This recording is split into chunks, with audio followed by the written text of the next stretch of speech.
क्या आपने कभी सोचा है कि हमारी कोशिकाएं ऊर्जा कहाँ से प्राप्त करती हैं? वह शक्ति केंद्र जो हमारी कोशिकाओं को जीवित रखता है, उसे कहा जाता है माइटोकॉन्ड्रिया। माइटोकॉन्ड्रिया की खोज सन 1857 में स्विस शरीर विज्ञानी अल्बर्ट वॉन कोलिकर द्वारा की गई। 1890 में जर्मन वैज्ञानिक रिचर्ड अल्टमैन ने माइटोकॉन्ड्रिया को बायोब्लास्ट्स नाम दिया। उन्होंने इसे कोशिकीय श्वसन और ऊर्जा उत्पादन के लिए जिम्मेदार कण बताया। 1898 में कार्ल बेंडा ने इसे माइटोकॉन्ड्रियन नाम दिया। यह नाम ग्रीक शब्दों से लिया गया है, जिसमें माइटोस का अर्थ है धागा और कोन्डरियो का अर्थ है कण। यह नाम इसकी धागेनुमा या कण जैसे दिखने वाली संरचना को दर्शाता है।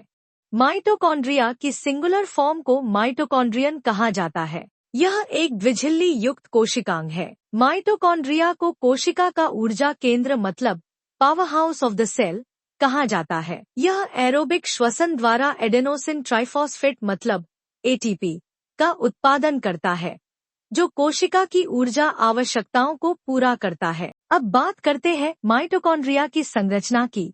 इसमें सबसे पहले आता है बाहरी झिल्ली। बाहरी झिल्ली पूरे ऑर्गेनेल को घेरती है। यह आयनों और छोटे अणुओं के लिए पारगम्य होती है। इसमें झिल्ली प्रोटीन, जिनको पोरिन्स कहा जाता है, होते हैं, जो कोशिका द्रव्य और माइटोकॉन्ड्रिया के बीच परिवहन की अनुमति देते हैं। दूसरा है आंतरिक झिल्ली। यह अत्यधिक मुड़ी हुई होती है और क्रिस्टे नामक संरचनाएं बनाती है। इसमें इलेक्ट्रॉन ट्रांसपोर्ट चेन और एटीपी संश्लेषण के लिए आवश्यक प्रोटीन होते हैं। फिर आता है क्रिस्टे। क्रिस्टे आंतरिक झिल्ली की मुड़ी हुई संरचनाएं हैं, जो सतह क्षेत्र को बढ़ाकर अधिक एटीपी उत्पादन में सहायक होती हैं। अगला है इंटरमेम्ब्रेन स्पेस। यह आंतरिक और बाहरी झिल्ली के बीच का स्थान है। फिर आता है मैट्रिक्स। यह माइटोकॉन्ड्रिया का सबसे भीतरी भाग है। इसमें एंजाइम्स, माइटोकॉन्ड्रियल डीएनए और राइबोसोम होते हैं।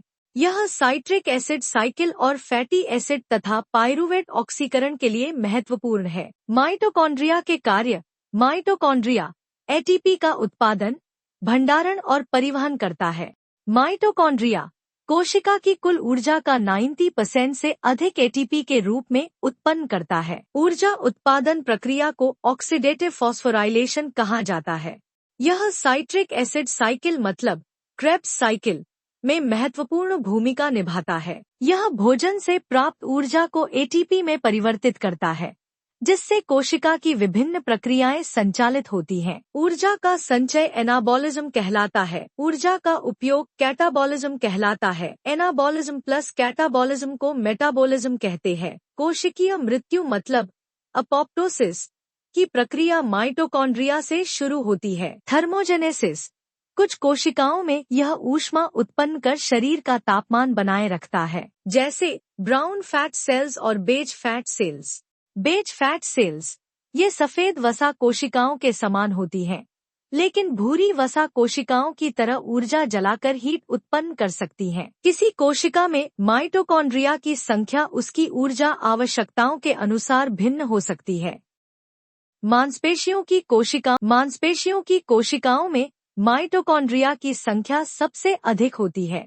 लाल रक्त कोशिकाएं शरीर की एकमात्र कोशिकाएं हैं जिनमें माइटोकॉन्ड्रिया नहीं होता। माइटोकॉन्ड्रिया में अपना स्वयं का डीएनए होता है, जिससे यह स्वयं विभाजित होकर अपनी संख्या बढ़ा सकता है। माइटोकॉन्ड्रिया की आंतरिक झिल्ली को क्रिस्टे कहा जाता है। निष्कर्ष, माइटोकॉन्ड्रिया कोशिका का ऊर्जा उत्पादन केंद्र है और यह कई महत्वपूर्ण जैव रासायनिक प्रक्रियाओं में भाग लेता है। इसकी संरचना और कार्य प्रणाली इसे एक अद्वितीय और आवश्यक कोशिकांग बनाती है। माइटोकॉन्ड्रिया का स्वायत्त डीएनए, ऊष्मा उत्पादन, एरोबिक श्वसन और कोशिकीय मृत्यु में भूमिका इसे विशेष महत्व प्रदान करती है। अगर आपको वीडियो अच्छा लगा तो वीडियो को लाइक और चैनल को सब्सक्राइब जरूर करें। धन्यवाद।